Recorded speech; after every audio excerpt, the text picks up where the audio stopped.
Maha Tinggi dan bermalam dalam naungan Yang Maha Kuasa, akan berkata kepada Tuhan, tempat perlindunganku dan kubu pertahananku, Allahku yang kupercayai. sungguh, dialah yang akan melepaskan engkau dari jerat penangkap burung, dari penyakit sampar yang busuk.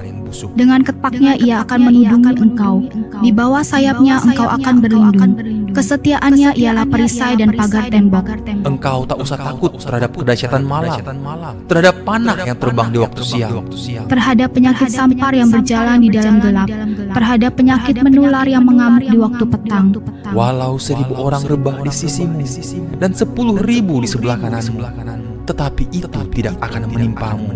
Engkau hanya menontonnya dengan matamu sendiri dan melihat pembalasan terhadap orang-orang fasik. Sebab Tuhan ialah tempat perlindunganmu, Yang Maha Tinggi telah kau buat tempat perteduhanmu. Malapetaka tidak akan menimpa kamu, dan tula tidak akan mendekat kepada kemahmu. Sebab malaikat-malaikatnya akan diperintahkannya kepadamu untuk menjaga engkau di segala jalan-jalanmu. Mereka akan menatang engkau di atas tangannya, supaya kakimu jangan terantuk kepada batu. Singa dan ular tedung akan kau langkahi, engkau akan menginjak anak singa dan ular naga. Sungguh hatinya melekat kepadaku, maka aku akan meluputkannya. Aku akan membentenginya, sebab ia mengenal namaku. Bila ia berseru kepadaku, aku akan menjawab. Aku akan menyertai dia dalam kesesakan. Aku akan meluputkannya dan memuliakannya. Dengan panjang umur akan kukenyangkan dia, dan akan kuperlihatkan kepadanya keselamatan daripadaku. Haleluya, puji nama Tuhan. Shalom. Selamat sore Bapak Ibu terkasih. Pada sore hari ini, mari sama-sama kita satukan hati kita. Kita mau datang kepada Tuhan. Bapak, terima kasih Tuhan, kami sungguh bersyukur buat kebaikan-Mu ya Tuhan. Buat anugerah penyertaan-Mu hingga pada saat sore hari ini Bapak, kami boleh datang bersama-sama beribadah di tempat ini untuk memuji dan memuliakan nama Tuhan. Terima kasih Bapak, terima kasih melalui hari ini Tuhan. Kami tidak ingin merayakan Paskah pada saat hari ini saja ya Tuhan, tapi kami mau mengalami Tuhan dalam setiap harinya ya Bapak. Terima kasih karena Engkau selalu mengasihi setiap kami ya Tuhan. Kami percaya kami mau mengalami Tuhan pribadi lepas pribadi. Terima kasih ya Bapa, di dalam nama Tuhan Yesus kami menyerahkan ibadah kami hari ini Tuhan ke dalam nama-Mu.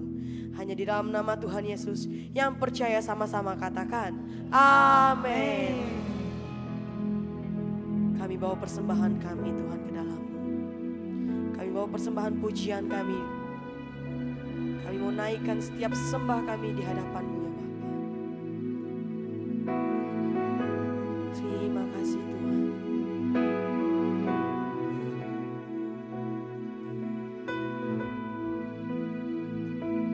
Terima kasih.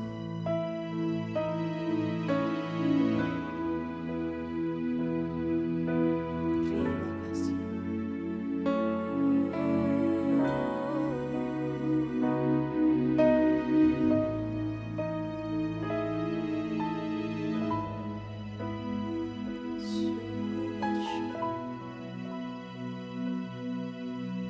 Saat ku masuk ke hadirat-Mu, bawa persembahan ke tempat-Mu Tuhan. Pujian ku naikkan, sembahku berikan bagi-Mu Allah yang mulia. Kau layakkan ku menghampiri-Mu, melihat tata kemuliaan-Mu Tuhan. Pujian ku naikkan, sembahku berikan bagi-Mu Allah yang mulia.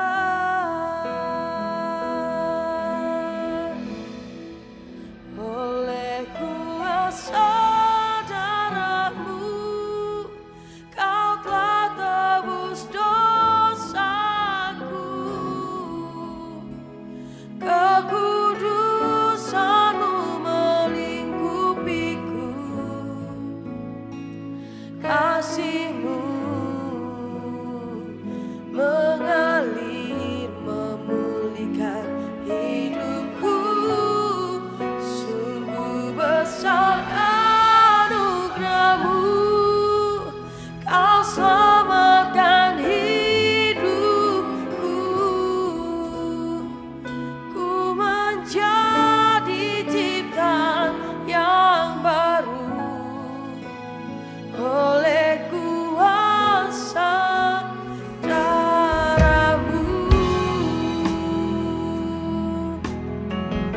sama-sama naikkan pujian ini. Saat ku masuk ke hadirat-Mu, bawa persembahan ke tempat kudus-Mu, pujian. Ku naikkan sembahku berikan bagimu Allah yang mulia. Oh, Kau layakkan ku menghampirimu, melihat tata kemuliaan-Mu Tuhan.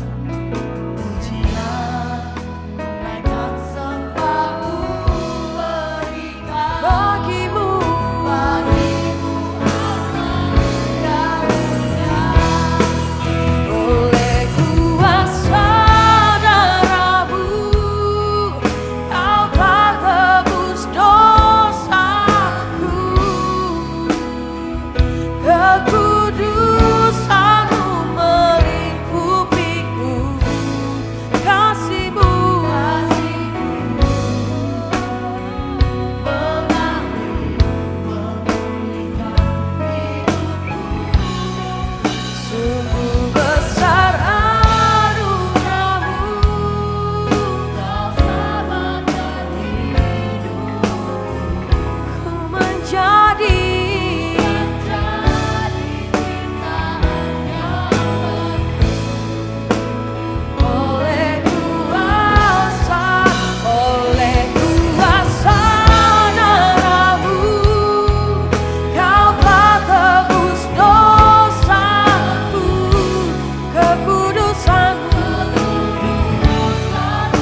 oleh Kuasa darah-Mu, Amin. Kau telah tebus dosa. Kau menebus setiap kami Tuhan. Kau melayakkan setiap kami Bapa. Kudusan-Mu melingkupiku. Ini kami Tuhan. Kasih-Mu mengalir, memulihkan hidupku. Sungguh besar anugerah-Mu, Kau selamatkan hidupku. Ku menjadi ciptaan yang baru oleh kuasa. Lagi katakan oleh kuasa darah. Oleh kuasa darah-Mu, Kau telah tebus dosaku. Kekudusan-Mu melingkupiku. Kasih-Mu Tuhan. Kami rasakan. Mengalir, Memulihkan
Yesus, kami tinggikan Engkau, kami agungkan, sebab Kau yang layak Tuhan.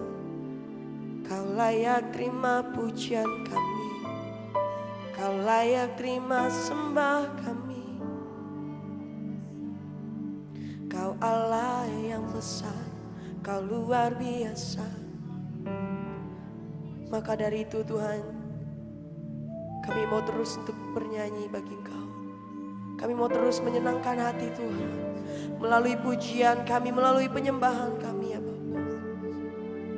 Terima kasih Yesus.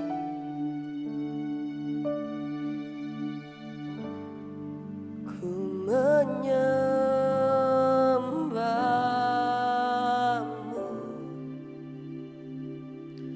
ku menyembahmu,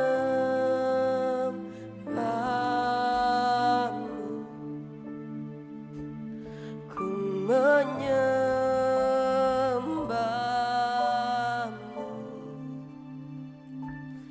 ku menyembahmu, ku menyembahmu.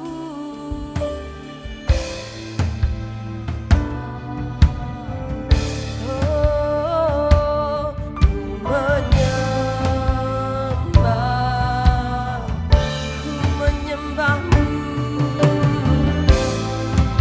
Oh, kami sembah, ku menyembahmu. Kami sembah, ku menyembahmu.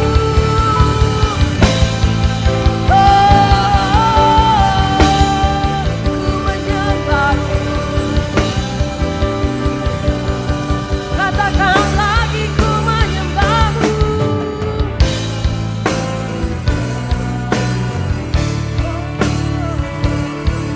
Menyembah Yesus, ku percaya. Yesus, aku percaya. Ku milikmu.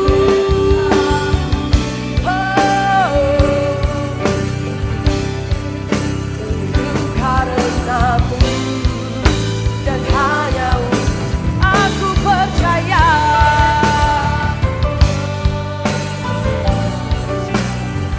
Ku milikmu Tuhan. Hidup karenamu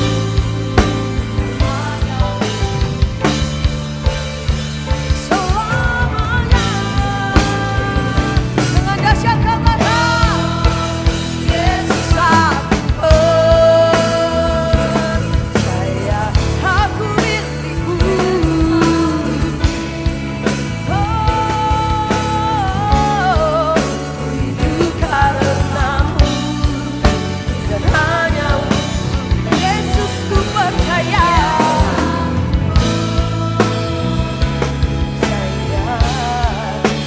Yesus aku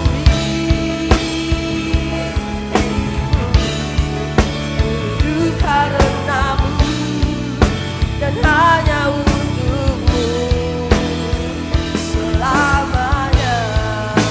Sambil bertepuk tangan di atas kepala kita, katakan,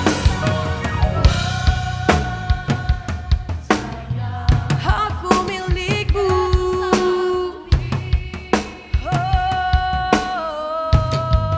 Ku hidup karenamu dan hanya untukmu Yesus. Yesus aku percaya.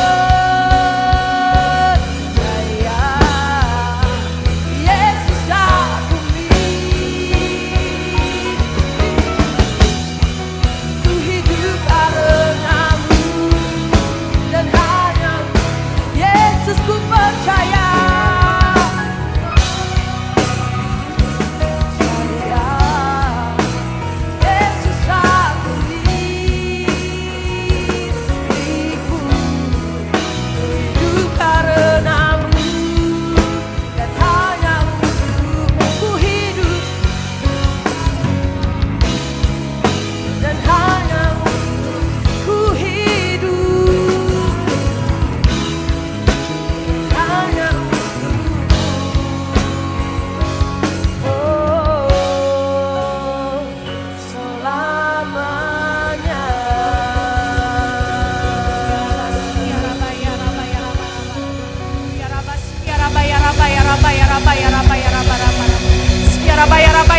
Bapa yang layak kami puji, kami sembah, kami tinggikan Tuhan.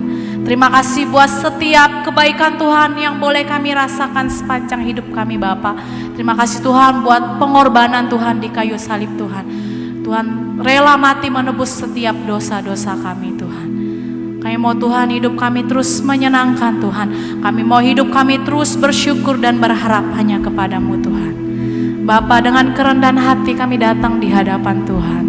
Kami mau naikkan setiap pokok doa kami ke dalam tangan-Mu Bapa. Ya Rabba Shiki ya Rabba ya Rabba ya Rabba ya Rabba. Kami mau berdoa bagi bangsa yang kami kasih Tuhan. Indonesia diberkati Tuhan. Indonesia dilawat Tuhan. Ada hujan pertobatan di bangsa kami Tuhan. Kami lepaskan berkat bagi bangsa kami Tuhan. Setiap pulau-pulau yang ada diberkati Tuhan. Setiap pulau-pulau yang ada dilawat Tuhan. Setiap suku bangsa yang ada dilawat Tuhan. Ya Rabba Shiki ya Rabba ya Rabba ya Rabba ya Rabba ya Rabba ya Rabba. Kami rindu Tuhan Indonesia ada damai sejahtera Tuhan. Hati Tuhan terus ada atas bangsa kami Tuhan. Bapa dalam surga, kami mau serahkan setiap pemimpin bangsa kami ke dalam tangan Tuhan. Terima kasih kalau pemilu boleh berjalan dengan lancar Tuhan. Dan Tuhan boleh tetapkan pemimpin bangsa yang terbaik di antara yang terbaik Tuhan. Bapa, kami mau serahkan setiap presiden yang ada ke dalam tangan Tuhan beserta wakilnya Tuhan. Kami mau Tuhan, biarlah Tuhan hikmat Tuhan boleh sungguh ada atas setiap pemimpin kami Tuhan. Biar mereka boleh memimpin dengan hikmat yang takut akan Tuhan. Biarlah Tuhan terus pakai para pemimpin bangsa kami Tuhan untuk boleh mensejahterakan Indonesia Tuhan. Biarlah Tuhan mereka boleh senantiasa mengasihi setiap rakyat yang ada Tuhan. Kami mau serahkan pemimpin kami Tuhan. Biarlah Tuhan kami tolak setiap korupsi Bapa, setiap pemecah belah di bangsa kami mau tolak patahkan dalam nama Yesus. Biarlah Tuhan yang terus berdaulat atas bangsa kami Tuhan. DPR, MPR yang ada kami mau serahkan ke dalam tangan Tuhan. Kami mau serahkan Tuhan TNI dan Polri yang ada ke dalam tangan Tuhan. Pakai mereka Tuhan, berikan kuat kuasa yang daripada Tuhan. Biarlah Tuhan mereka boleh senantiasa terus Tuhan pakai untuk menjaga keamanan, ketentraman bangsa kami Tuhan. Seluruh tenaga kesehatan yang ada kami mau serahkan ke dalam tangan Tuhan. Tuhan, kami mau tolak setiap penyakit yang bukan daripada Tuhan. Setiap bencana alam kami mau tolak patahkan dalam nama Yesus. Biarlah Tuhan senantiasa boleh menjaga bangsa kami Tuhan. Bapak, kami mau serahkan kota di mana kami tinggal Tuhan. Pontianak Kuburaya dilawat Tuhan. Pontianak Kuburaya dimenangkan Tuhan. Ada hujan pertobatan di kota kami Tuhan. Damai sejahtera Tuhan terus ada atas kota kami Tuhan. Hati Tuhan terus ada atas kota kami Bapa. Biarlah kota kami Tuhan boleh jadi saluran berkat bagi banyak orang Tuhan. Berkati tanahnya, berkati airnya, berkati udaranya Tuhan. Berkati gubernur kami, berkati wakilnya, berkati bupati yang ada dan wakilnya Tuhan.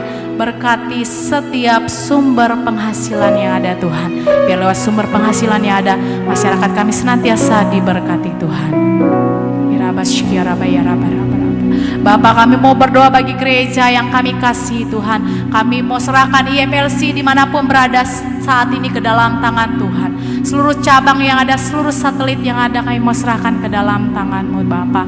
Biarlah Tuhan pakai gereja kami untuk hormat kemuliaan nama Tuhan. Lewat gereja kami Tuhan, nama Tuhan dipuji, dipermuliakan Bapa. Biarlah lewat gereja kami Tuhan, banyak jiwa-jiwa yang boleh dimenangkan Tuhan. Lewat gereja kami Bapa, banyak pertobatan terjadi Tuhan. Biarlah Tuhan lewat gereja kami Tuhan, banyak jiwa-jiwa yang boleh merasakan kasih Tuhan. Kami mau serahkan gereja kami ke dalam tangan-Mu Tuhan. Biarlah hati Tuhan boleh lebih lagi ada atas gereja kami. Hadirat-Mu Tuhan terus menaungi gereja kami Bapa.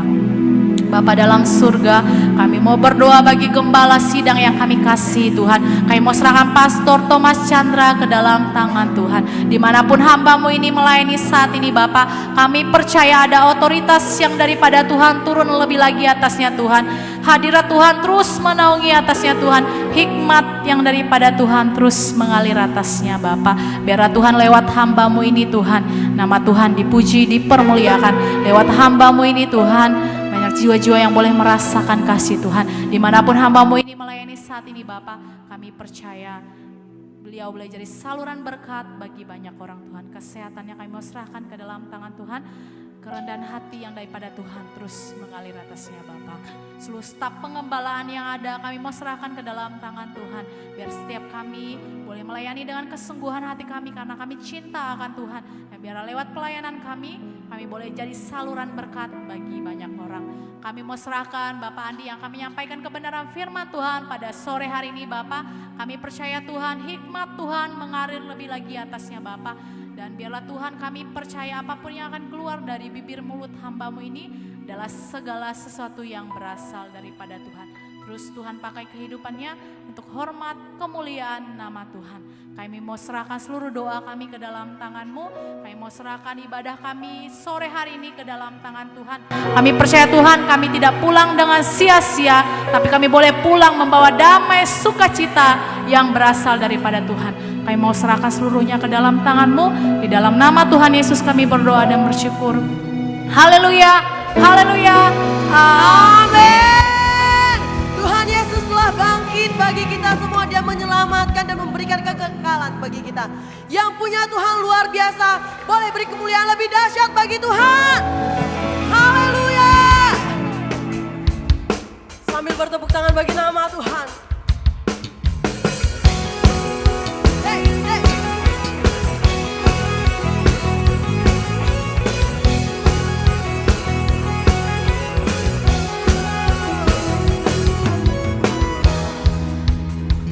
Yesus namanya menyembuhkan, menyucikan, bahkan mati.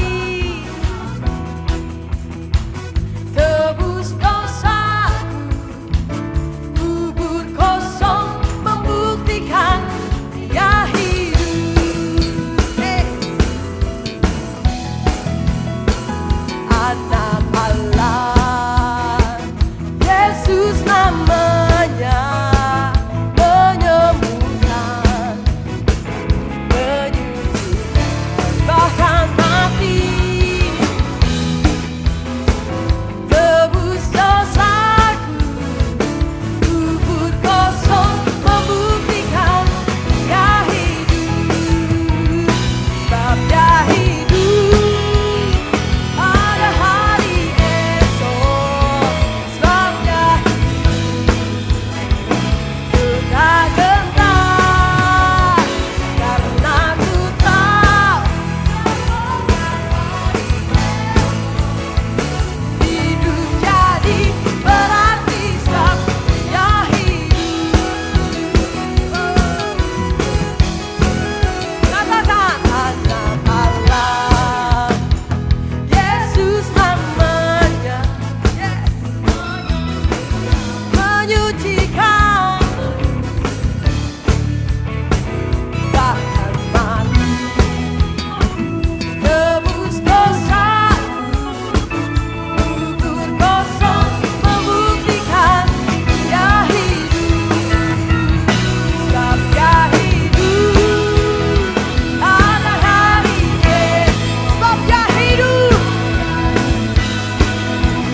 Haleluya. Bapak Ibu Saudara bisa duduk kembali dalam hadirat Tuhan. Mari kita siapkan hati kita. Kita mau dengar kebenaran firman Tuhan pada sore malam hari ini. Kami membawa yang terbaik Tuhan.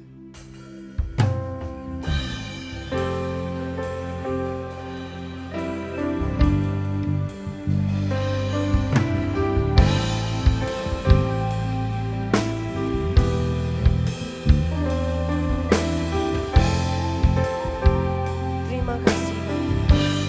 Terima kasih Yesus. Kau adalah Allah setia bagi kami.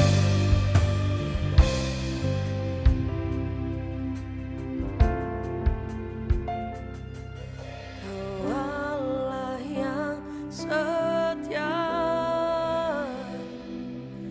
Bapa yang mulia,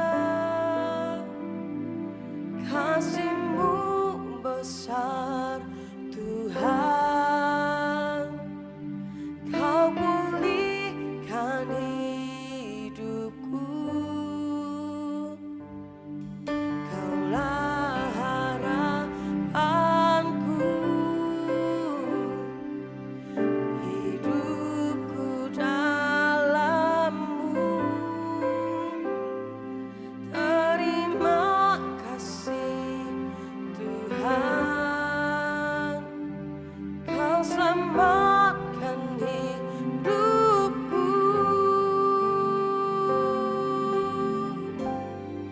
Dengan apa kan ku balas segala kebaikan-Mu? Segenap hatiku menyembah-Mu Yesus. Ku bersyukur padamu selamanya.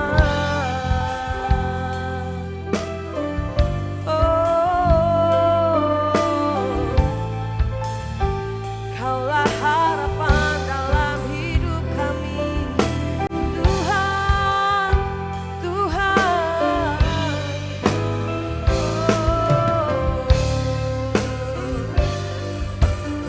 Sama-sama katakan, Kaulah harapanku,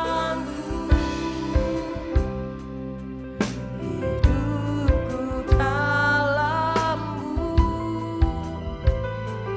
Terima kasih Tuhan, Kau selamatkan hidupku. Dengan apa kan ku balas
segenap hatiku menyembahmu Yesus. Saya undang Bapak Ibu Saudara untuk sama-sama bangkit berdiri di hadapan Tuhan.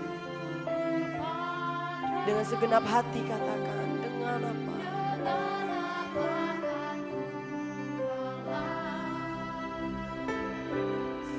Segala kebaikanmu, segenap hatiku menyembahmu Yesus. Ku bersyukur padamu selamanya.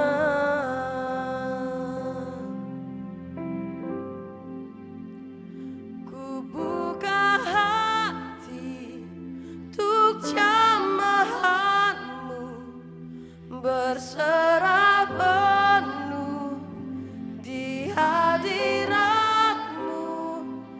Kau ambil alih seluruh hidupku di altarmu, menyembahmu.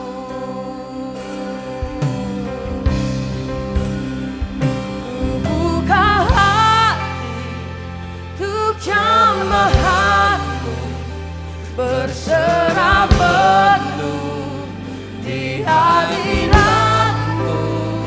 Kau ambil alih seluruh hidupku di altarmu, menyembahmu. Ku buka hati untuk jamahanmu, berserah penuh di hadiratmu. Kau ambil alih seluruh hidupku di altarmu, menyembahmu. Buka hati untuk jamahanmu, berserah penuh di hadiratmu.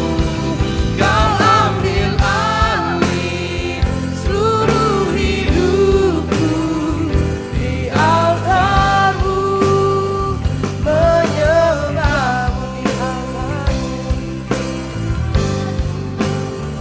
menyembahmu di altarmu.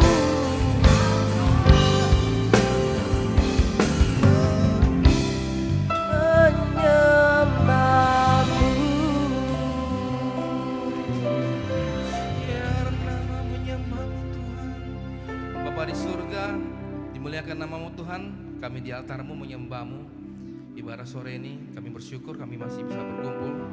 Tuhan, urapi bibir hambamu yang tidak ada apa-apanya ini Tuhan, untuk menyampaikan isi hatimu, firmanmu yang berkuasa atas ibadah ini. Tuhan, berikanlah hamba kesempatan dalam hari ini Tuhan. Hamba berdoa dan mengucap syukur, haleluya. Amin.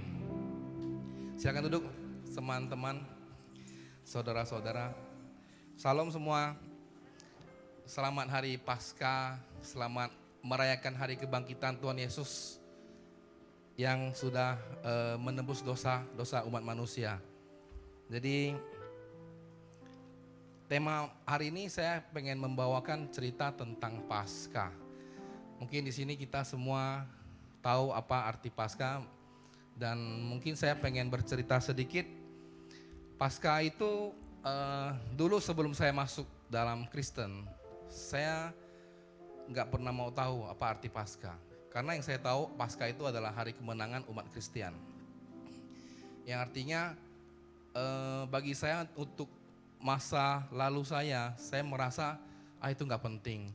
Tetapi bagi sekarang, bagi kita semua orang percaya, ini sangat-sangat penting. Kenapa? Paskah itu menandakan sesuatu yang bermakna dalam hidup kita. Terutama Tuhan Yesus turun ke dunia, disalibkan di kayu salib dan dibangkitkan kembali, menandakan dia sebagai Tuhan kita. Dan apa sih arti dari Paskah? Mungkin boleh dibuka slide-nya.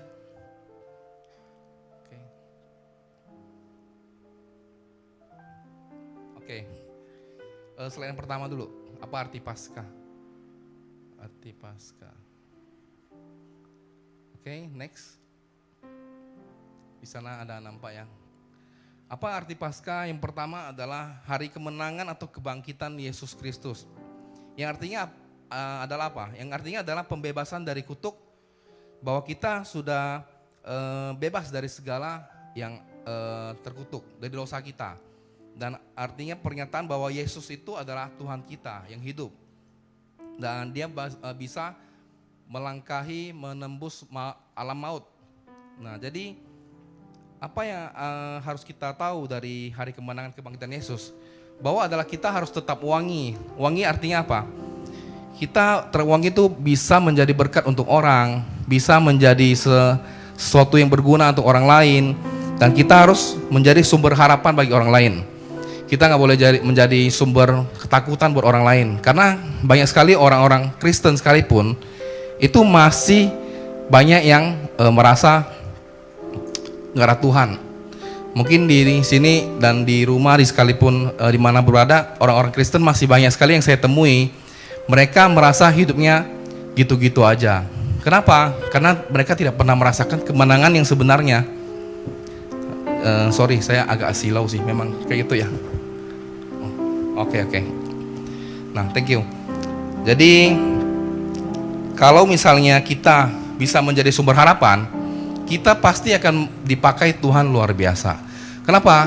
Tuhan selalu melihat hati orang yang mau dipakai oleh Tuhan. Dia selalu akan mencari orang-orang yang mau dipakai oleh Dia. Makanya kalau kita bisa tetap wangi menjadi orang Kristen, kita akan menjadi berkat buat banyak orang. Nah, yang kedua adalah saya mau jelaskan apa arti Paskah. Arti Paskah yang kedua yaitu kalau bahasa Latinnya adalah resurrectio. Resurrectio itu bahasa Latinnya artinya dibangkitkan. Kalau di bahasa Inggris itu tulisannya resurrection. Ada bedanya, ada N. Yang artinya sama, yaitu dibangkitkan atau bangkit kembali. Nah, ini adalah arti dari kebangkitan. Dan yang ketiga, yang banyak sekali orang tahu, Paskah itu bahasanya adalah Happy Passover. Kalau sebagian besar umat Kristen, dia taunya Happy Easter. Mungkin di sini juga masing-masing banyak yang tahu adalah Happy Easter ya.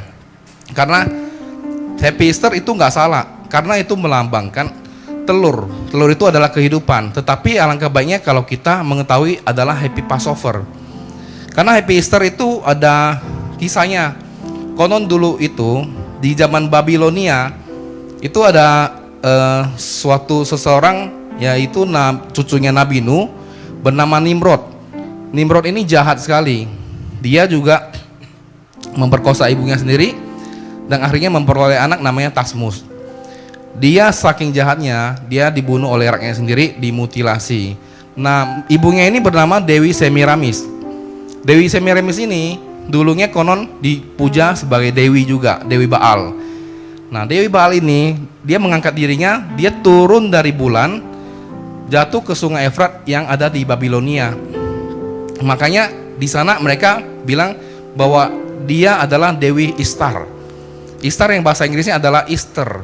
Makanya orang selalu bilang Happy Easter. Tetapi kalau orang sekarang bilang Happy Easter, itu saya nggak bilang sesuatu yang salah, tetapi konotasinya berbeda dari sini. Konotasinya adalah mereka melambangkan telur itu adalah lambang kehidupan. Tetapi bagi kita yang umat Kristen yang kita mengerti, kita lebih baik adalah Happy Passover. Passover itu adalah hari Paskah. Oke. Kita akan lanjut ke next slide.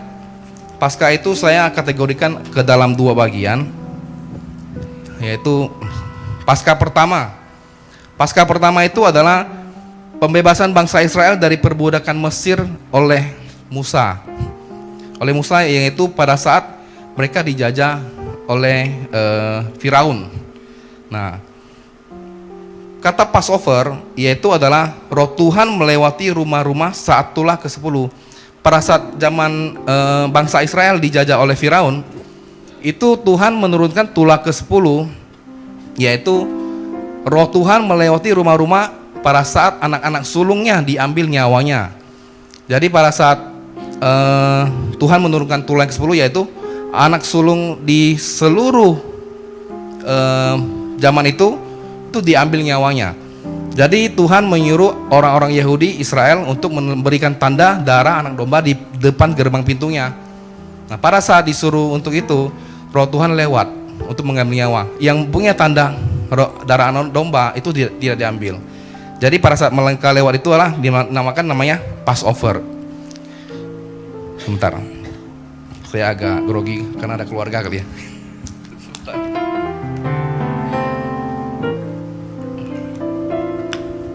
Oke, sorry. Sekarang kita lanjut. Itu adalah Paskah pertama. Paskah pertama itu adalah perjanjian lama. Sekarang Paskah kedua saya akan jelaskan. Paskah kedua adalah perjanjian baru, yaitu kebangkitan Tuhan Yesus, yang artinya adalah melepaskan tubuh dari kematian. Jadi pada saat Tuhan Yesus melepaskan tubuh dari kematian, dia dibangkitkan kembali, menebus dosa-dosa manusia, dan dia menandakan bahwa dia adalah Tuhan kita. Jadi bukan lagi pembebasan umat Israel, tetapi umat manusia oleh iblis. Perjanjian lama itu mereka orang-orang Israel dijajah oleh Firaun.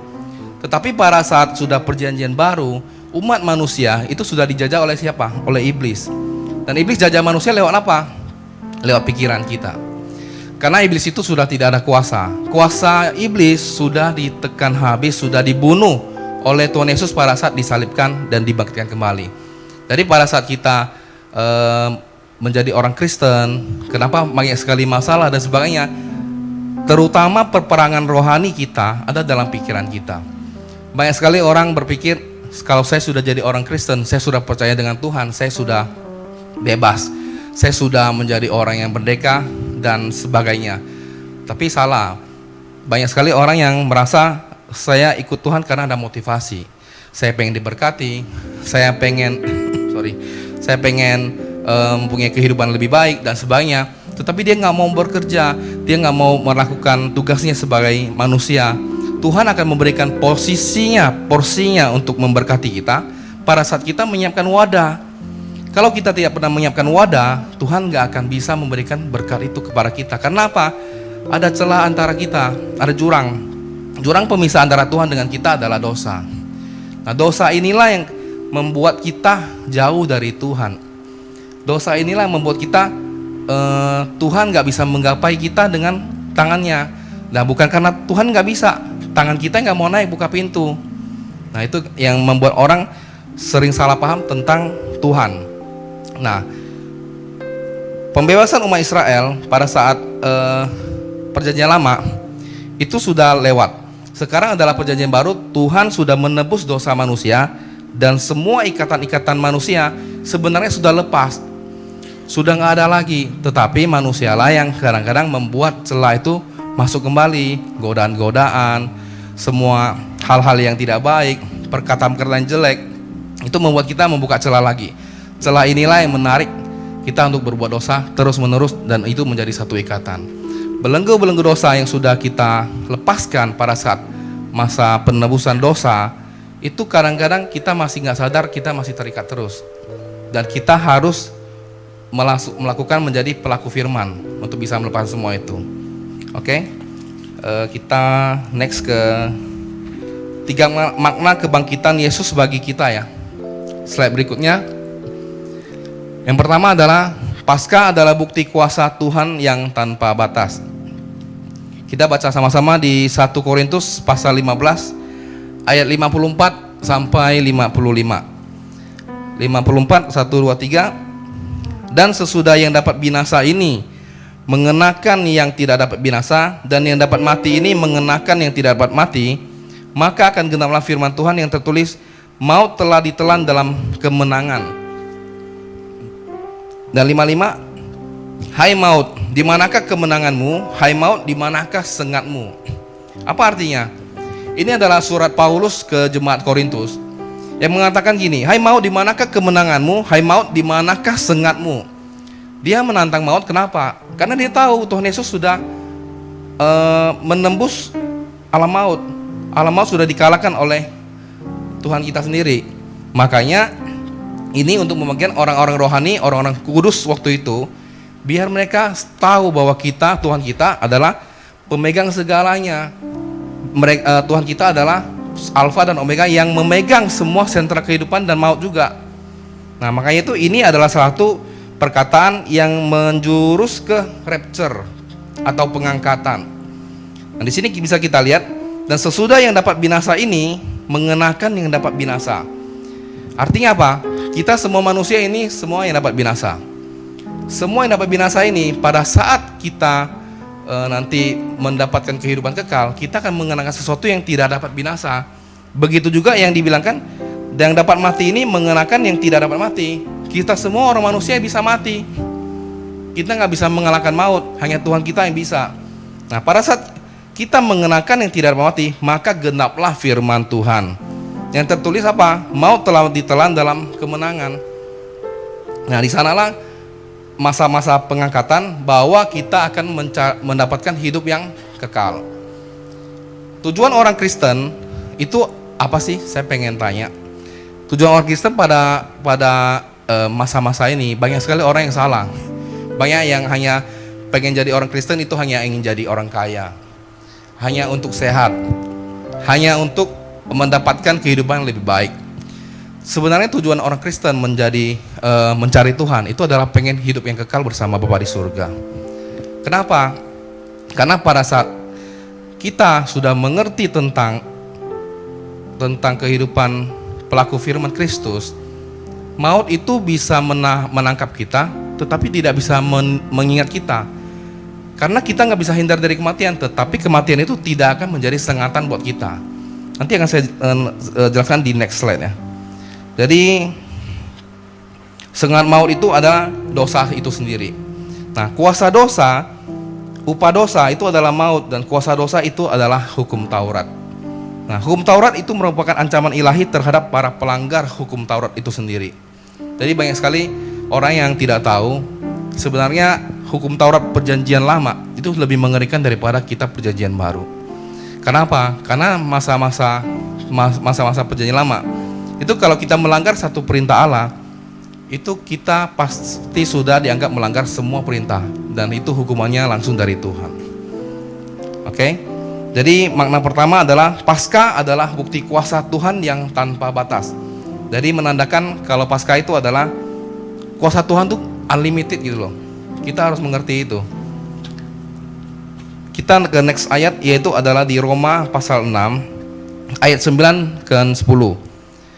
Ayat 9 mengatakan firman Tuhan, karena kita tahu bahwa Kristus sesudah ia bangkit dari antara orang mati, tidak mati lagi, maut tidak berkuasa lagi atas dia. Dan yang ke-10, sebab kematiannya adalah kematian terhadap dosa, satu kali dan untuk selama-lamanya, dan kehidupannya adalah kehidupan bagi Allah. Jadi yang bisa saya katakan di sini adalah anugerahnya yang cuma-cuma harus menghasilkan penguasaan diri. Penguasaan diri itu seperti apa sih? Di sini kita semua orang Kristen saya yakin sudah dewasa.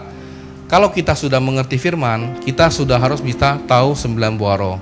Kita harus bisa tahu bagaimana menguasai diri dalam apa aja, dalam tindakan, perkataan, semuanya yang dalam hidup kita sudah harus bisa mengerti. Dan apa yang menjadi jaminan bahwa kita sudah menjadi pelaku firman adalah bagaimana kita berkomunikasi dengan Tuhan kita sendiri. Cuman banyak sekali orang yang belum bisa mengerti bagaimana sih. Kadang-kadang saya juga ditanya, bagaimana sih kalau mau komunikasi dengan Tuhan? Bagaimana sih saya pengen jadi orang yang lebih dekat dengan Tuhan? Sebenarnya jawabannya itu hanya satu. Nggak ada satu orang pun yang bisa mengontrol kita selain diri kita sendiri. Nggak ada satu orang pun yang bisa mengubah kita selain kita sendiri. Dan tidak ada satu orang pun yang bisa membuat kita sadar selain diri kita sendiri. Yang artinya apa? Yang artinya yang pegang kendali itu diri kita sendiri. Kita pengen bangun di pagi hari jam 5 pagi. Kalau kita tidak pernah mensengajakan diri untuk bangun, itu nggak akan bisa. Kita pengen sehat dan sebagainya, tapi kalau kita nggak mensengajakan diri untuk hidup sehat, itu nggak akan bisa. Contohnya saya berjuang juga, pengen sekali hidup sehat, tapi memang namanya godaan susah. Kenapa? Karena itulah cara iblis untuk membuat kita merasa nggak bisa. Cara iblis untuk membuat kita merasa, nggak mampu lah, lu pasti gagal. itu pasti nggak bisa bertumbuh dan sebagainya. Makanya kalau kita sudah mengerti, oh ini adalah cara iblis, kita akan lebih tahu bagaimana Tuhan berbicara dengan kita. Kita tanya Tuhan, dan kita nggak boleh andalkan kekuatan diri kita sendiri. Kita harus bilang sama Tuhan, Tuhan saya ini nggak ada apa-apanya, saya ini pengen andalkan kekuatan Tuhan untuk lebih baik lagi. Tuhan akan campur tangan, Tuhan akan turun tangan. Makanya kalau kita andalkan kekuatan diri kita sendiri, kita akan desperate, kita akan depresi, kita akan stres. Karena apa?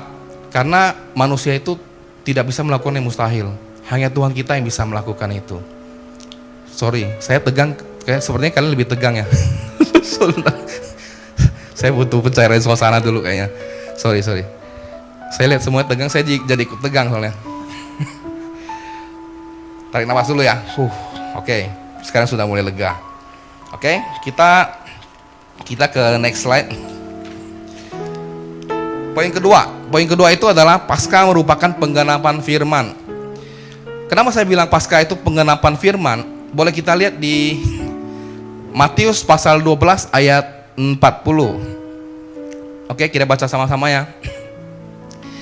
Sebab seperti Yunus tinggal di dalam perut ikan 3 hari 3 malam, demikian juga anak manusia akan tinggal di dalam rahim bumi 3 hari 3 malam. Kalau kalian baca ini perkataan Yesus loh. Yesus ngomong seperti ini nubuatan dia. Tanda-tanda Nabi Yunus yang dia katakan apa? Sebab seperti Yunus tinggal dalam perut ikan 3 hari 3 malam. Yunus masuk dalam perut ikan. Demikian juga anak manusia pertanda siapa? Ini tulisannya A-nya besar sebenarnya. Jadi ini adalah Tuhan itu sendiri tinggal dalam rahim bumi 3 hari 3 malam. Artinya ini semua sudah tergenapi dan sudah tahu dari awalnya bahwa Tuhan sendiri akan tinggal dalam rahim bumi. Dan hari ketiga dia dibangkitkan kembali. Luar biasa sekali, tepuk tangan buat Tuhan kita. Jadi yang artinya adalah Nabi Yunus pada saat dibebaskan dari penjara perut ikan, dia itu kembali ke dunia orang hidup. Dan dia gak mungkin mau kembali lagi. Sama seperti Tuhan kita, dia sudah menebus dosa manusia. Dia hanya sekali aja. Setelah ditebus kita sudah bebas. Kita manusia ini semua sudah lepas dari belenggu dosa. Tetapi manusia sendiri yang ingin mencari gara-gara. Yang dikit-dikit di toilet tersinggung, dikit-dikit dipanggil, marah, disuruh-suruh dikit, bentak kembali. Jadi kalau manusia itu kadang-kadang gini ya, banyak sekali saya menemukan orang baru mau cari Tuhan pada saat dia benar-benar terpuruk. Orang mau cari Tuhan baru benar-benar pada saat dia benar-benar mengalami sesuatu yang dia nggak bisa hadapin lagi. Sebenarnya itu nggak salah. Karena itu manusiawi sekali dan itu normal. Tetapi alangkah baiknya sebelum menemui kendala seperti itu, harusnya sudah banyak orang yang sudah mulai memperingati firman-firman yang sudah kita pelajari, kita bantulah mereka. Kita lihat orang-orang yang di sekitar kita, dia sudah mulai menemui masalah-masalah yang sudah mulai pelik, kita sudah boleh masuk. Jangan dia sudah terpuruk, sudah mati katanya. Nah, udah itu menghakimi. Jadi kita nggak boleh pernah menghakimi orang sampai dia titik nol. Karena hidup orang itu selalu ada tanda komanya. Kenapa? Karena kita kalau nggak pernah memberikan kesempatan orang untuk berubah, kita belum tentu lebih baik dari dia. Buktinya siapa? Saya sendiri buktinya. Saya berterima kasih dengan orang tua saya memberikan saya kesempatan berkali-kali untuk bertobat. Sampai saya hari ini bisa dipulihkan dengan luar biasa. Apalagi Bapak kita di surga. Tepuk tangan orang tua saya. Jadi pesan saya di sini, kita jangan pernah menyerah tentang anak kita. Kita jangan pernah menyerah tentang orang lain, siapapun itu. Pada saat dia bilang, saya mau bertobat. Pada saat dia bilang, saya mau berubah. Rangkul dia, bawa dia kembali. Kenapa? Seseorang menyebutkan dia mau berubah dan bertobat, itu nggak gampang. Pada saat dia sudah menyebut, saya mau berubah dan bertobat, itu pertanda artinya apa? Dia sudah mulai dijamah Tuhan. Tapi kalau orang yang keras hati, yang keras kepala, gimana caranya? Nggak usah stres, cukup doakan buat dia, biar Tuhan yang turun tangan. Karena kita nggak ada kuasa. Kita hanya menjalankan apa yang bisa kita lakukan. Aktivitas kita maksimal saja. Yang penting Tuhan berkehendak jadi. Apa yang kita lakukan jika berkenan di mata Tuhan, kuasanya besar. Besar sekali. Nah sekarang udah agak lega. Tadi saya awal agak stres, sorry. Oke, jadi kenyataan itu tunduk pada kebenaran. Kita harus sadar itu. Makanya nubuatan-nubuatan di dalam Alkitab itu semua adalah isinya kebenaran. Kebenaran itu sendirilah yang membuat kita harus mengerti bahwa Tuhan kita itu real, sangat-sangat nyata. Kenapa saya bilang seperti itu? Coba dicek dari kitab Kejadian sampai Wahyu, di bagian mana yang tidak terjadi dan bagian mana yang sudah menjurus ke arah sana, bisa kita lihat. Tapi yang saya mau katakan adalah orang yang setiap hari membaca firman itu mempunyai cahaya kemuliaan di kepalanya, di wajahnya nampak sekali sinar kemuliaannya. Dan saya merasakan itu sendiri, bahwa saya sekarang, puji Tuhan, Tuhan pakai saya bisa khotbah di hari Paskah ini. Saya sudah berterima kasih sangat besar dengan Tuhan dan juga dengan Pak Gembala kita. Saya merasa saya memiliki suatu kesempatan untuk bisa melihat orang. Oh ternyata orang kalau sudah dipulihkan tuh seperti ini ya. Orang kalau lagi susah tuh seperti ini ya. Bagaimana cara kita bantu dia, bagaimana cara kita memulihkan dia. Itu sangat happy loh. Kita bisa membuat orang merasakan apa yang kita rasakan. Itu sangat senang. Coba bayangkan kalau kita sudah pulih, terus lihat orang-orang yang dulu hidupnya seperti kita, terus dia bisa pulih seperti kita. Seneng gak? Seneng banget. Itu rasanya gak ada duanya. Nah makanya kalau kita bisa menularkan rasa seperti ini, pasti besar. Misi kita pasti gede, visi kita pasti gol. Nah gereja itu harus seperti itu. Makanya api itu gak boleh padam.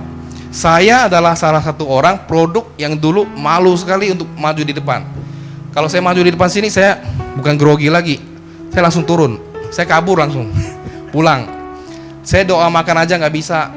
Saya disuruh ngapa-ngapain, bapak saya tahu lah, mama saya juga tahu. Saya tuh bukan tipe yang pembicara di depan. Saya adalah tipe orang yang lebih banyak di belakang bekerja, tapi gak mau tampil. Tapi hari ini saya berani tampil bukan karena saya hebat. Awalnya saya grogi kan, tapi Tuhan yang dorong saya, Tuhan yang mampukan saya. Karena gini, karunia itu diberikan Tuhan kepada kita pada saat apa? Bukan karena kita pintar, karena kita mau. Karena kita bilang, ya Tuhan saya siap, ya Tuhan saya mau. Itu akan turun. Tapi kalau kita nggak pernah bilang kita mau, ya lu hidupnya biasa-biasa aja. Sampai kapan? Sampai dipanggil Tuhan. Makanya kalau kita bilang kita pengen sesuatu, ngomongnya jangan ke teman, ngomong sama Tuhan. Tuhan saya pengen sukses loh, caranya gimana sih? Ngomong sama Tuhan, Tuhan nanti kasih cara. Tuhan saya pengen hidup saya bahagia loh, gimana caranya? Ya Tuhan kasih ujian, lewatin dong. Kalau dikasih ujian gak mau lewatin, gimana bisa sukses? Kalau dikasih pelajaran dikit-dikit udah cengeng, enggak susah, gak jadi, ya gak bisa. Makanya apa yang kita minta itu harus kita pertanggungjawabkan. Karena Tuhan memberikan kita sesuatu, itu pasti ada maksud, tujuan tertentu. Dan saya yakin di sini semua itu adalah anak-anak pilihan Tuhan. Tuhan itu real dalam hidup kita. Dan saya adalah salah satu saksi orang yang dipulihkan Tuhan dari masa lalu saya sampai hari ini. Mungkin kalau diceritain panjang ya kayak sinetron ya. Tapi papa saya dan mama saya itu saksi hidup lah untuk hidup saya, dari kurus sampai gendut gitu ya. Jadi apapun yang terjadi dalam hidup kita, kita satu harus bersyukur. Karena kunci berkat turun itu apa? Bersyukur. Bukan kita minta. Jadi kalau kita doa, Tuhan berkati saya, jangan, itu salah. Tapi Tuhan siapkan saya untuk berkat yang Engkau berikan. Kenapa? Tuhan gak akan memberikan berkat kalau kita gak siap. Jadi kalau kita minta berkat terus, tapi kita gak siapkan wadah kita, itu mau dikasih apaan? Tuhan saya mau uang 10M, tapi kondisi hati kita gak siap, kapasitas kita gak siap, dikasih 10M tiba-tiba dia pergi judi. Stres gak Tuhan? Oh stres. Bapak di bumi aja stres, apalagi Tuhan di atas. Nah makanya bagaimana cara kita mengetahui kapasitas kita? Baca firman. Pada saat kalian baca firman, itu hikmat akan turun. Hikmat kalau sudah turun, kita sudah bisa komunikasi dengan Tuhan setiap hari.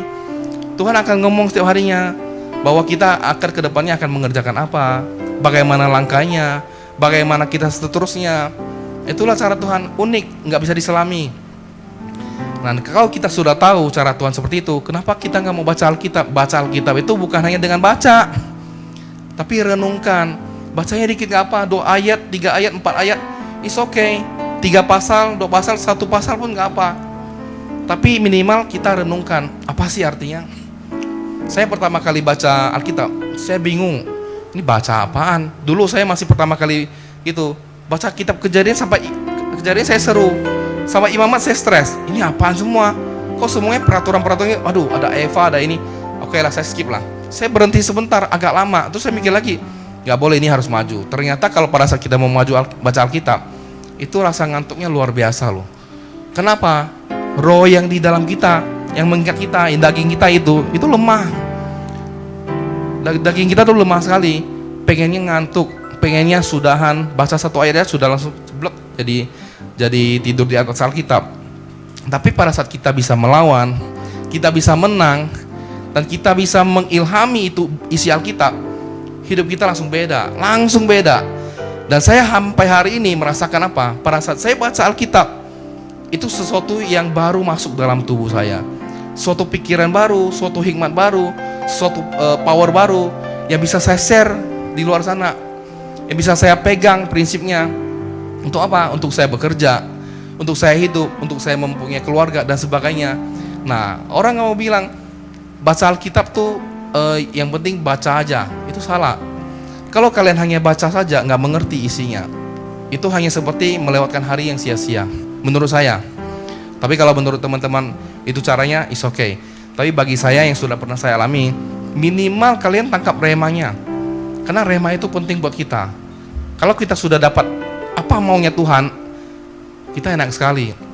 Tuhan tuh magical, Tuhan tuh miracle, Tuhan tuh aduh luar biasa. Kalau ada Tuhan di samping saya pengen peluk lah. Benar-benar Tuhan tuh bukan di samping saya sih, Tuhan itu benar-benar ada dalam hati kita. Nah, kenapa orang tidak mengerti itu? Orang selalu merasa, Tuhan saya pengen ketemu kamu, saya pengen kamu ada di saya dan sebagainya. Sebenarnya dia kurang sadar kalau Tuhan sudah ada dalam diri dia, tetapi nggak aktif. Kenapa? Tuhan itu Roh Kudus itu sendiri, dan Roh Tuhan itu adalah firman itu sendiri. Kalau kita nggak pernah kasih roh kita makan firman, kita gimana bisa berkembang? Kita gimana bisa menjadi orang yang bisa dipakai oleh Tuhan? Karena manusia roh kita harus lebih tinggi dari manusia daging kita. Kalau kita sudah menguasai untuk menjadi manusia roh, apapun di kejadian di dunia bisa kita hadapi. Kita nggak akan pernah lagi takut dengan masalah. Kita nggak pernah takut lagi dengan sakit penyakit dan sebagainya. Kematian itu adalah suatu keuntungan, kata Paulus. Dan itu benar. Kenapa? Kalau orang percaya, itu kematian bisa nangkap, tapi dia nggak bisa sengat kita. Saya jelaskan next ya di sini. Oke, kita next ke ayat Wahyu pasal 1 ayat 17b dan 18a. Kita baca sama-sama. Oke, 1, 2, 3. Jangan takut, aku adalah yang awal dan yang akhir, dan yang hidup. Aku telah mati, namun lihatlah aku hidup sampai selama-lamanya, dan aku memegang segala kunci maut dan kerajaan maut. Artinya apa? Jangan takut ini di Alkitab dituliskan 365 kali. Mungkin teman-teman tahu ya. Kenapa dia tuliskan 365 kali? 1 tahun itu 365 hari. Artinya kita jangan takut setiap hari. Setiap hari kita jangan pernah takut. Kalau kita masih merasa takut untuk memberi, merasa takut untuk mengambil keputusan, merasa takut untuk memiliki sesuatu dan sebagainya, coba tanya Tuhan. Karena Tuhan tidak pernah memberikan roh ketakutan dalam diri kita. Dan di sini tulis Alfa dan Omega, aku adalah awal dan akhir, yang artinya adalah Alfa dan Omega, pencipta awal dan akhir. Jadi segala yang ada di dunia ini itu adalah milik Tuhan. Bahkan kerajaan maut pun Tuhan sudah pegang semua. Aku hidup sampai selama-lamanya, dan aku memegang segala kunci maut dan kerajaan maut. Kunci itu artinya apa? Otoritas. Otoritas tertinggi sudah dipegang Tuhan. Terus kita takut apa? Bapak kita di surga yang pegang kunci kok. Apa yang kita harus takut? Kehilangan uang, kehilangan apalagi? Kesehatan dan sebagainya. Karena Tuhan kita itu raja segala raja. Tepuk tangan buat Tuhan kita. Oke, kita ke poin ketiga. Waktunya tinggal 13 menit ya. Ketiga adalah mukjizat kebangkitan Yesus hanya berdampak bagi mereka yang percaya. Nah, Kita baca sama-sama di 2 Korintus pasal 5 ayat 17. Jadi siapa yang ada di dalam Kristus, ia adalah ciptaan baru, yang lama sudah berlalu, sesungguhnya yang baru sudah datang. Ini apa maksudnya? Yang lama sudah berlalu, artinya apa? Hidup kita yang lama. Kalau kita yang hidup yang lama sudah nggak baik dan apa? Tinggalkan semua. Kalau kita sudah percaya dengan Tuhan, kita sudah jadi orang baru, jadi manusia baru, nama baru, sifat baru, karakter baru. Kalau sudah punya semua yang baru, emang masih mau pakai yang lama? Sekarang kita punya baju baru, celana baru semua, yang lama sudah usang, udah jelek, udah kotor, masih mau pakai nggak? Ya enggak, mungkin kita udah buang lah, udah simpan jauh-jauh, udah buang. Kenapa? Karena udah nggak bagus. Jadi kalau kita sudah percaya dengan Tuhan, ngapain kita balik ke kehidupan lama? Kalau kita masih bolak-balik, Tuhan itu ada waktunya loh. Kairos Tuhan itu namanya peluang yang dikasih Tuhan. Itu ada masanya. Dia akan melewati kita. Pada saat kita peka dengan Tuhan, kita bisa tangkap. Tetapi kalau kita tidak pernah mau hidup baru terus dan mempertahankannya, balik lagi hidup lama, Kairos itu lewat. Jadi jangan pernah salahkan Tuhan kalau Tuhan gak baik. Tuhan itu selalu baik. Tiap hari kita selalu penuh dengan Kairos Tuhan. Hanya bagaimana kita peka gak peka. Nah, peka gak pekanya gimana caranya? Komunikasilah dengan Tuhan. Caranya apa? Baca firman, doa pujian penyembahan, kumpul komunitas gereja. Biar apa? Biar kita makin mengenal Tuhan. Kalau kita makin kenal Tuhan, kalau kita sendiri gak pernah kenal dia gimana bisa kasih kita sesuatu? Karena kalau kita memberikan satu apresiasi kepada orang, kita harus kenal dia dulu. Gak mungkin tiba-tiba saya langsung gak kenal tutup saya kasih dia barang. Gak mungkin. Tapi karena saya kenal dia adalah pribadi yang baik dan sebagainya, saya bisa kasihkan dia barang. Terus ini buat kamu ya. Terus ini. Kenapa? Karena sudah kenal. Nah, hubungan itu penting. Kalau kita gak ada hubungan spesial dengan Tuhan, kita bukan terancam. Kita belum mengerjakan keselamatan kita secara baik. Karena keselamatan itu gak bisa nebeng. Nanti masuk surga itu gak bisa titip, punya gak ada. Gak ada namanya titip absen. Kalau titip absen itu hanya di kuliah aja. Jadi kalau ke surga itu masing-masing. Kalau kita berbuat baik, jadi orang baik, kita nggak bisa bilang sama istri anak-anak kita bahwa kalian juga ada jaminan buat naik surga, enggak. Makanya yang dilakukan si Ayub dulu perjanjian lama itu bukan salah sih, itu namanya perjanjian lama. Dia bakar-bakar korban untuk menggantikan perbuatan anak-anaknya yang pesta pora. Nah itu untuk kewangian untuk Tuhan. Nah itu nggak salah, tapi karena itulah Tuhan angkat perisai pelindungannya. Dan dia diuji oleh iblis. Tapi itu melenceng jauh ya, bukan ranah sekarang ya. Jadi saya pengen bilang di sini adalah kunci dari semuanya adalah kita sudah menjadi manusia baru. Jangan pernah lagi menjadi manusia lama. Semua kita tinggalkan, nggak usah lagi. Buang jauh-jauh lah. Di pasal berikutnya next, Kisah Para Rasul pasal 4 ayat 33. Oke. Kita lihat sama-sama.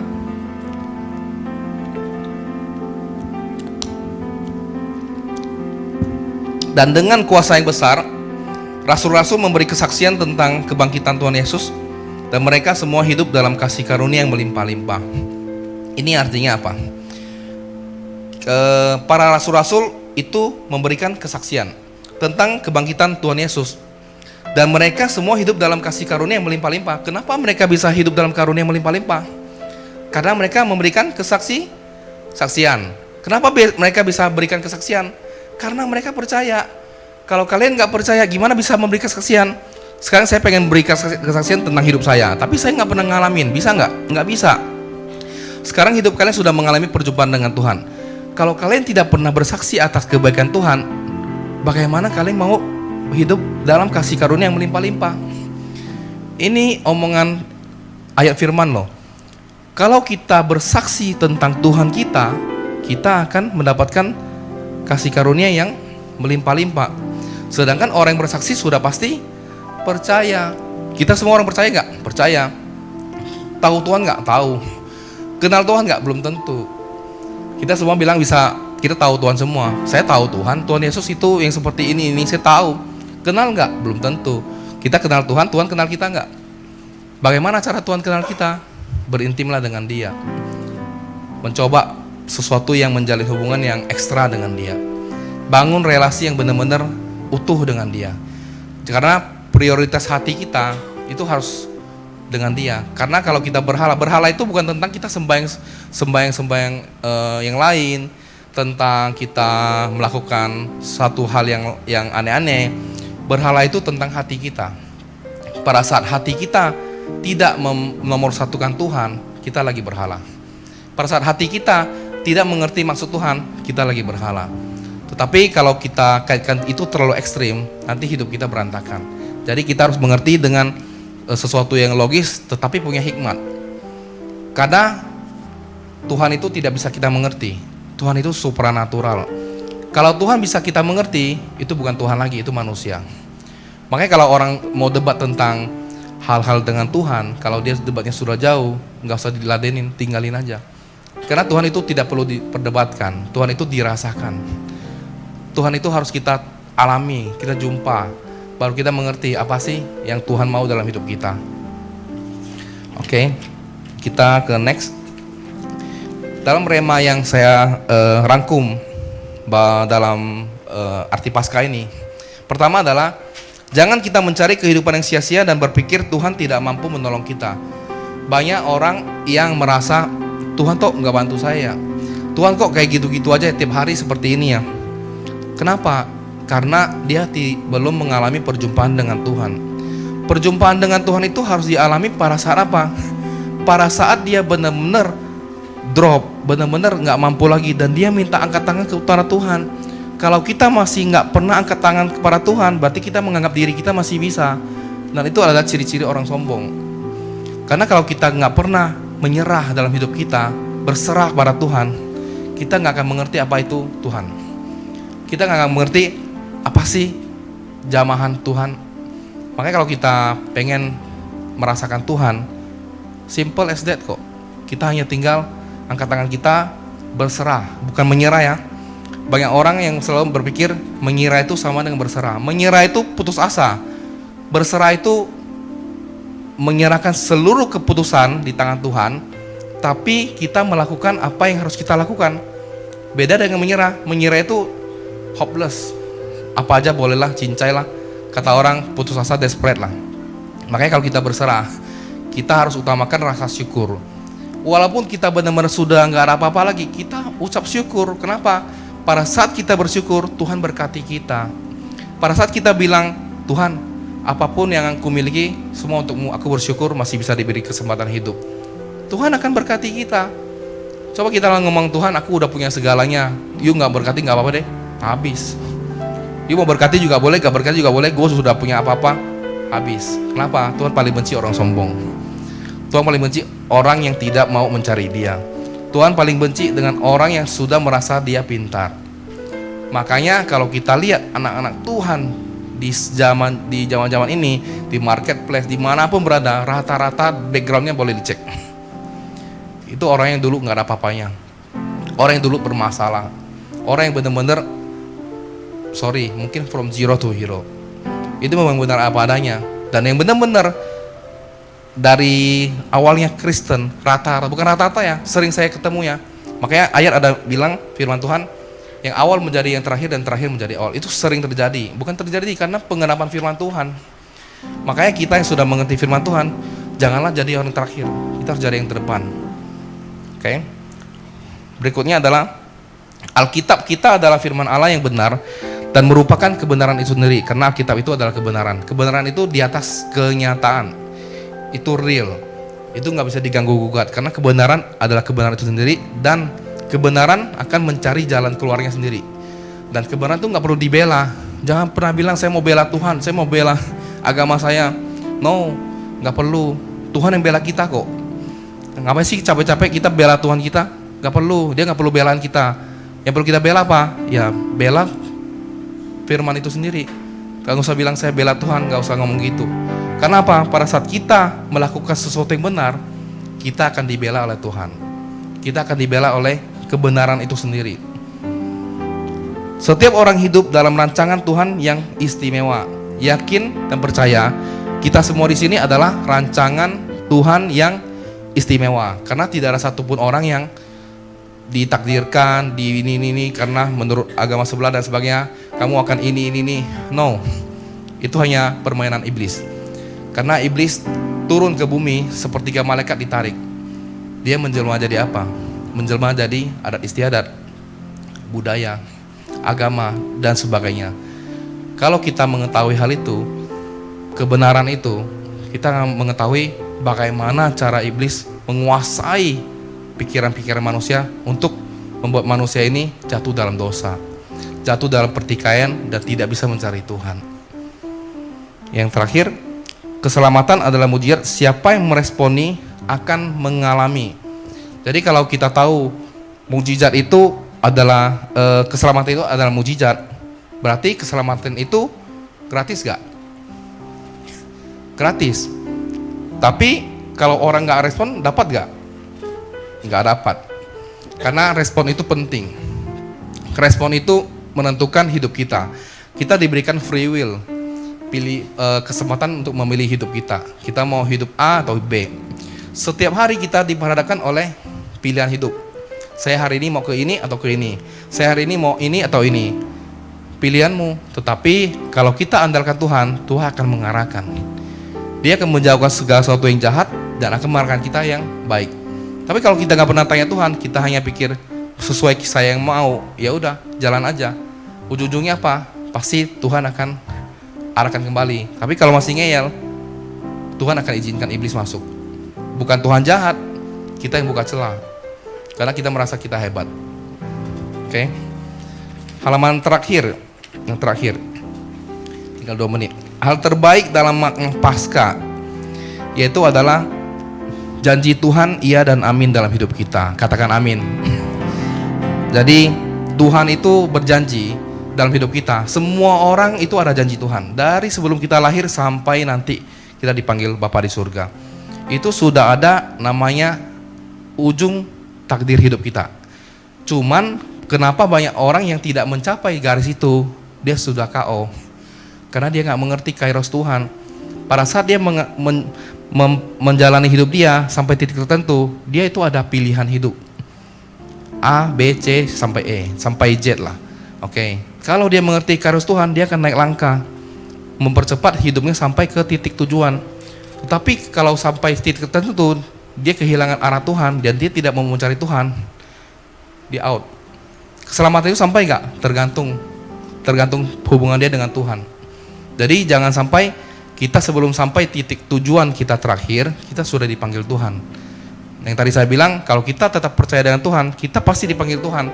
Tapi caranya beda. Kalau orang percaya dipanggil Tuhan, kita senang.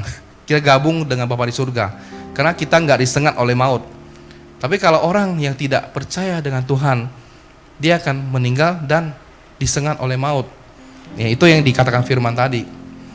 Nah, berikutnya adalah deklarasi kepada dunia bahwa tidak ada satupun kuasa yang dapat menghalangi janji firman dan rencananya. Jadi Tuhan Yesus bangkit kembali itu adalah deklarasi ke dunia bahwa tidak ada satupun kuasa yang bisa menghalangi janji firman dan rencananya. Bahkan alam maut sekalipun tidak mampu lewat. Itulah yang bisa saya sharekan hari ini. Mungkin saya akan tambahkan satu cerita ya terakhir ya. Nah, saya cerita seperti ini. Tambah 1 menit terakhir ya. Jadi ada yang namanya Thomas Alva Edison. Semua pasti tahu ya. Itu pencipta apa ya? Saya lupa. Lampu ya? Bola lampu. Itu menurut kalian orang pintar gak? Pintar sekali. Jadi pada saat waktu itu dia sekolah, gurunya itu memberikan surat kepada Thomas Alva Edison. Setelah dikasih, gurunya bilang gini, kamu hanya boleh kasihkan ibumu yang baca, nggak boleh orang lain. Akhirnya dikasih ke rumah, ibunya baca. Setelah dibaca suratnya, tulisannya apa? Anak ibu terlalu jenius, nggak bisa kita tampung di sekolah ini. Dia harus dikeluarkan. Karena apa? Dia terlalu pintar, dia harus dididik ekstra oleh pihak ketiga dan keluar. Akhirnya apa? Ibunya ajar sendiri anak itu, dididik sampai benar-benar jadi orang yang luar biasa, sampai benar-benar dia jadi penemu yang sangat-sangat sukses. Tetapi setelah ibunya meninggal, Thomas Alva Edison menemukan surat itu kembali. Setelah itu dia baca, apa isi suratnya? Tahu nggak? Suratnya menyatakan bahwa anak ibu cacat mental, anak ibu nggak bisa sekolah di sini, anak ibu harus dikeluarkan dari sekolah ini. Apa artinya dari cerita ini? Penghakiman seseorang itu bisa mematahkan masa depan seseorang. Penghakiman seseorang itu bisa membuat masa depan orang tuh hilang. Bayangkan pada saat itu kalau ibunya salah respon dan dia langsung bilang, Thomas, kamu ini cacat mental, kamu harus dikeluar dari sekolah. Bagaimana perasaan anak itu? Tetapi ibunya punya hikmat, dia punya belas kasih. Dia bilang sama Thomas gini, kamu terlalu pintar, makanya sekolah mengeluarkan kamu untuk ibu didik. Kalau ibunya salah respon waktu itu, habis gak Thomas? Gak jadi penemu. Tetapi pada saat ibunya benar merespon, makanya Thomas bisa sampai hari ini menjadi penemu lampu. Luar biasa, Tuhan kita hebat. Terima kasih. Khotbah saya selesai. Tepuk tangan untuk Tuhan Yesus kita. Oke.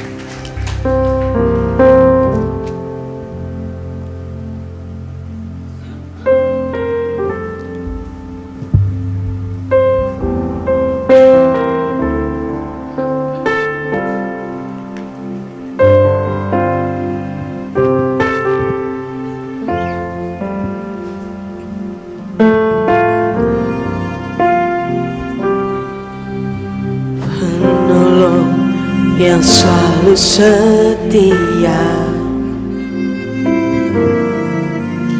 memenuhi keperluanku, tak pernah dia mengecewakan. Yesusku tak pernah gagal.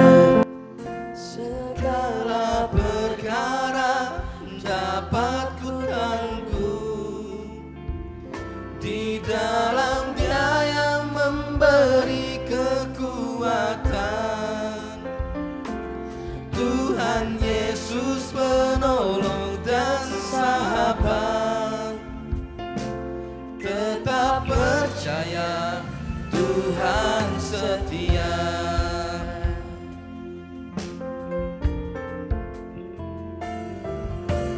Penolong yang selalu setia, memenuhi keperluanku,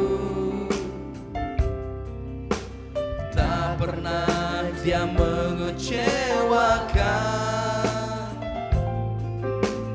Yesusku tak pernah gagal. Segala perkara dapat ku tanggung, di dalam Dia yang memberi kekuatan. Tuhan Yesus penolong dan sahabat, tetap percaya Tuhan setia. Segala perkara dapat ku tanggung, di dalam Dia yang memberi kekuatan. Tuhan Yesus penolong dan sahabat, tetap percaya Tuhan. Segala perkara dapat ku tanggung, di dalam Dia yang memberi kekuatan. Tuhan Yesus penolong dan sahabat, tetap percaya Tuhan setia.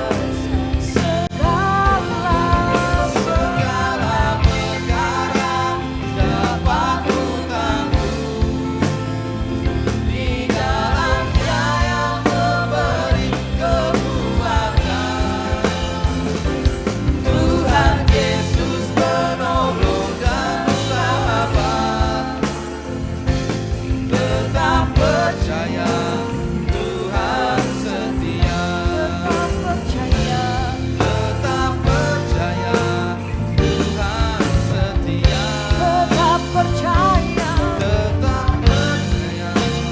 Tuhan setia.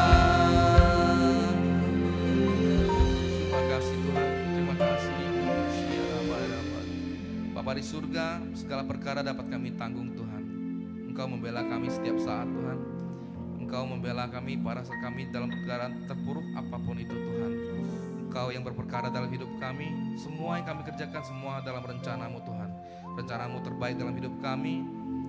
Walaupun kami setiap hari mengalami pergumulan, Engkau selalu ada di depan kami Tuhan. Kami percaya kami harus lebih lagi dengan Engkau Tuhan. Lebih lagi berkomunikasi dengan Engkau Tuhan. Biar kami dari hari ini Tuhan, hamba berdoa, kami semua bisa menjalin hubungan terbaik dengan Engkau Tuhan. Kami mencari wajah-Mu dan Engkau turun tangan atas semua permasalahan hidup kami. Dalam nama Tuhan Yesus hamba berdoa. Haleluya. Amin. Amin. Haleluya. Puji nama Tuhan, terima kasih Pak Andi yang sudah membawakan kebenaran firman Tuhan pada malam hari ini.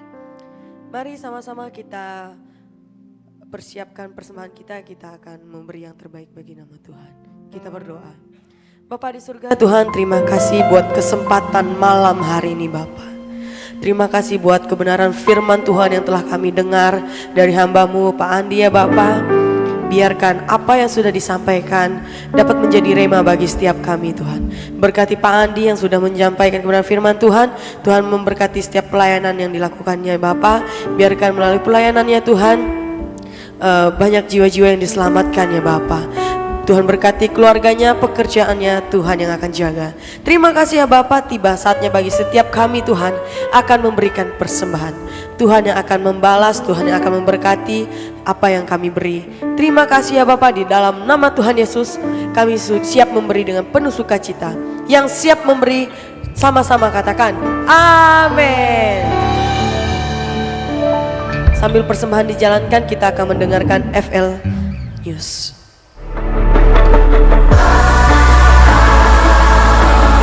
I know the noise is telling you that you're not enough, and the only voice that's coming through says you'll never measure up. But there is one who knows the truth. He put a light inside of you. He is peace, He is hope, He is Jesus. Lift your eyes, raise your voice to the King of all creation. He is love, He is life, yeah, this is Jesus. Gather every nation like a billion streams of light, till every heart, every soul can feel Him reach us. This is Jesus.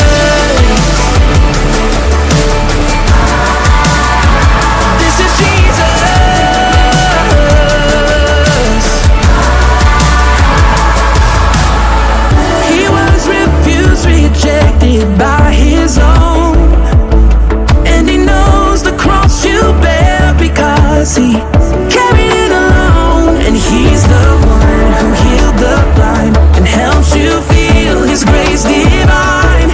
He is peace, He is hope, He is Jesus. Lift your eyes, raise your voice to the King of all creation. He is love, He is life, yeah, this is Jesus. Gather every nation like a billion streams of light, till every heart, every soul can feel it reach us. This is Jesus. Oh, this is Jesus.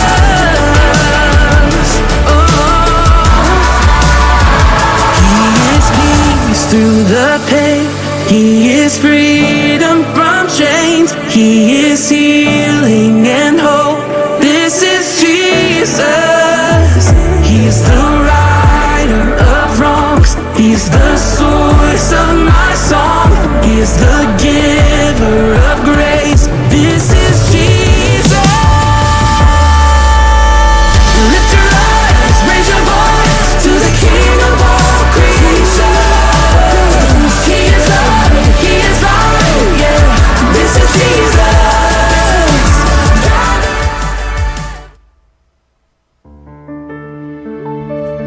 Puji nama Tuhan. Itu tadi adalah warta kita dalam sepekan. Mari sama-sama saya undang Bapak Ibu Saudara untuk bangkit berdiri. Kita akan mengakhiri ibadah kita. Terima kasih semuanya.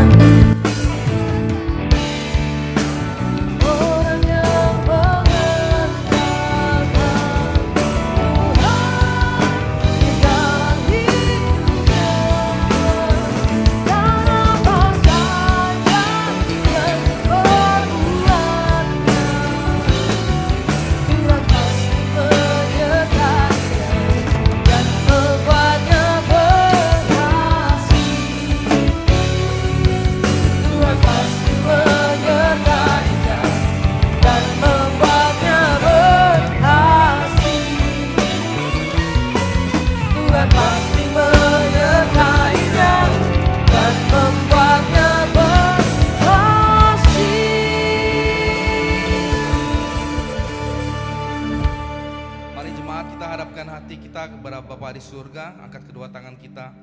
Bapa di surga, dimuliakan namamu. Tuhan, terima kasih atas ibadah kami sore ini. Sebentar lagi kami akan pulang ke rumah masing-masing. Jaga lindungi segala aspek kehidupan kami.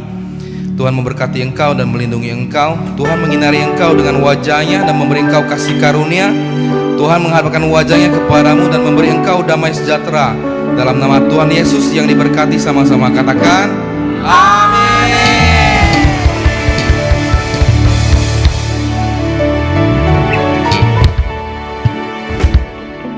Selamat hari Minggu. Tuhan Yesus memberkati.